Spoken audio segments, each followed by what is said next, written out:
Hey everyone, it's Robert here. I'm joined by Gavin, our CEO. How are you? How are you getting on? Good, thanks. Yeah, good. Not too bad, Robert. How are you? Not bad at all. Had a good weekend, thank you.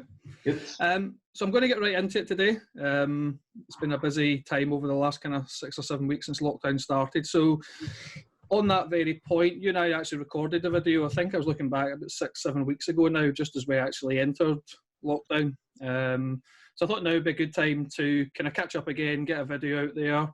Really just to almost, because lockdown looks like it's slowly starting to ease up just a little bit. But on that video at the time, we weren't trying to predict the future, but we were kind of almost looking at what could happen, what could possibly, how would these internal hiring teams or recruitment teams kind of adapt to what was happening at the time. We talked about things like keeping hiring moving, so the companies would be using more video and Zoom, and that's clearly has happened, especially for business critical hires.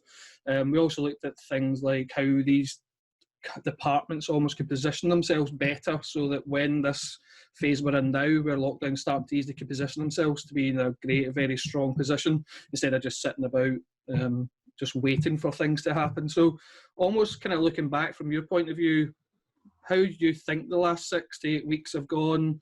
I know you have a lot of conversations with whether it's CEOs, as I said before, or recruitment teams or talent acquisition teams. What's the word on the street, I suppose? What's been happening? So, I think I'll start by saying, everyone I speak to is still busy, busy doing different things, busy not necessarily doing the things they expected to be doing at this point in time. But even through lockdown, through the difficult time, there's still a kind of feeling of things happening, but maybe not the things that people expected. I think some things that I've definitely just normalised now. You mentioned Zoom, Teams, etc.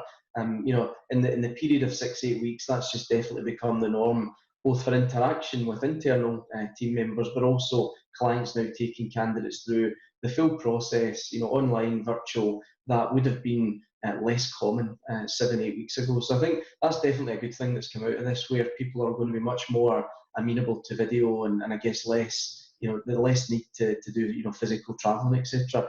And we've done a lot with clients on the Keep Hiring Moving. So we've managed to support, clients who still have a desire to hire, whether it be business critical roles, etc. So we feel good that, we've made some good progress there, and also starting to see, some conversations now materialise with clients about, needs as they start to get back into their business. I think, when I talked in the last call about a Forbes article I'd read about the kind of 4 strategies or the 4 phases of going through the coronavirus crisis. I talked about, people were initially awaiting the impact, then they were trying to kind of withstand that initial impact, then they were moving to returning to some level of normality, and then looking at almost what will the new industry look like. I certainly feel that we're starting to move to some level of normality, both in terms of the client discussions that we're having, but also candidates' willingness now to, consider, moving for the right role, etc. But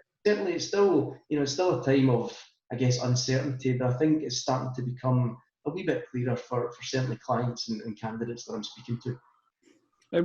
So you touched on candidates actually in terms of what's kind of been, again, their general feedback when they've been speaking to people in our teams in terms of, I suppose, their willingness to move. I think when we talked about it 6 or 7 weeks ago, there was that slight nervousness. I think you touched on some candidates will go into their shell slightly and become a wee bit more passive and active. Has that seen any change in that, I suppose, from the people in our own team, or do you still think there's still that wariness about moving right now? I think there is still wariness about moving. I'd said 6-7 weeks ago that active candidates would become more active and passive would become more passive, and I still stand by that. I think we're starting to see unfortunately more redundancies kicking in some of the big names out there like Airbnb, etc. But also credit to how well they're also handling that situation. But I think definitely active will become more active, passive more passive. I think as a result of that, our team, for the roles that are still active, are very much focused on the candidate care part and making sure we're doing the utmost to support that candidate's decision for the future. I think as I look forward, who are we to predict what's going to happen? But I think if I look at that kind of what's going to be the industry dynamic going forward, I think a couple of points. One, we're definitely seeing larger clients of ours downsizing their talent acquisition teams, unfortunately. And I think, talent acquisition is unfortunately at times one of the easy targets, going through a downturn, because if that business doesn't expect to hire, consistently over the next 6-9 months, then that function is going to be hit. I think we are also starting to hear clients talking about more kind of, could you help us, move quickly in this location or for this function? So I think that the whole kind of project recruitment and really being, very much on demand is going to be important going forward for clients as well.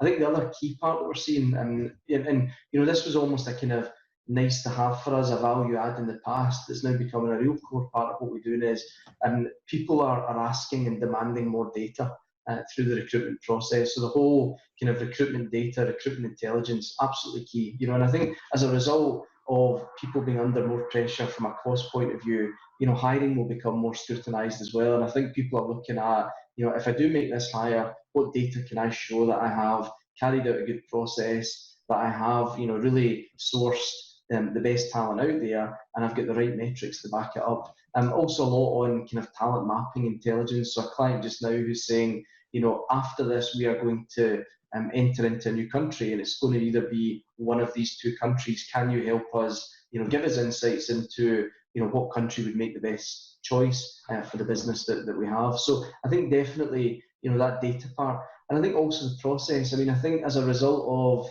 maybe internal teams being slightly less or, being focused in different areas, I do believe that external recruiters will be put under more pressure to follow the right process. And again, it ties back to that. If hiring's been scrutinised, we as an external partner need to demonstrate, what we've done to support that journey. But that's as much as I've kind of picked up on so far, Robert. I think it's been great to speak to more people, and speak to people. It's good in a way when you're speaking to clients and they know that you're not going to ask them if you got any work, because you'd be foolish to just do that right now. You actually start to learn more about them as individuals and also more about their business. So I think, unfortunately, this has been a real, bummer of a period for many companies, but I think there's things that we can pick up and use to their advantage in the future. No, great. And as I said, I was going to ask you the question about in terms of what's coming next, but I think you've touched on quite a lot of the things there in terms of how internal teams are adapting, how we're adapting, how you can make the most of data, intelligence and so forth. So, no, that was great, Gavin. Look, I'm sure we'll catch up very shortly. You have a good day. You too. Thanks, Robert. All the best. Bye, Gavin. Bye-bye. Bye-bye.